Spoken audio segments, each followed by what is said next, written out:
Night தான் வந்து இதை நான் இம்ப்ளிமெண்ட் பண்ணியிருந்தேன். ஸோ என்ன நீங்கள் வந்து சாட் பாட் மாதிரி இதை நீங்கள் யூஸ் பண்ணிக்கலாம். ஃபார் எக்ஸாம்பிள் நான் ஹாய் அந்த மாதிரி ஏதாவது நான் அனுப்பிச்சேனாக்கா எனக்கு வந்து ஒரு மெசேஜ் வந்து இதில் வரும்.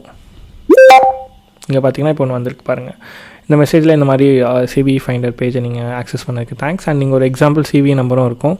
ஃபார் எக்ஸாம்பிள் இங்கே பார்த்தீங்கன்னா இங்கே நிறைய சிவி நம்பர்ஸ் இருக்குது. கரெக்டாக இதில் இருக்க ஏதாவது ஒன்று கூட நம்ம யூஸ் பண்ணுவோம். இப்போ வந்து அது கேட்குது எங்கிட்ட ஏதாவது சிவி நம்பர் வேணால் கொடுங்கன்ட்டு. சிவி மைனஸ் 2025 போட்டுட்டு அகைன் மைனஸ் 34028 இப்படி கொடுத்து நம்ம வந்து சென்ட் கொடுப்போம். ஸோ அது மாதிரி நம்ம கொடுத்துட்டு நம்ம சென்ட் கொடுக்கும்போது பார்த்திங்கன்னா அந்த மாதிரி ஏதாவது சிவி இருக்கா நம்மக்கிட்ட இருந்ததுன்னா அந்த வெப்சைட்டை டேரெக்டாக ஆக்சஸ் பண்ணுறதுக்கான லிங்க்கும் சேர்த்து கொடுத்துரும். ஆக்சுவலி இங்கே இமேஜ் வந்து நமக்கு ப்ரிவியூவில் லோட் ஆகலை, மேபி நெட்வொர்க் இஷ்யூனால இருக்கலாம். ஸோ அப்படி இருக்கிறப்போ இந்த இது வந்து நீங்கள் ரொம்ப யூஸ் பண்ணிக்கோங்க. ஓகேவா? ஸோ அப்படி யூஸ் பண்ண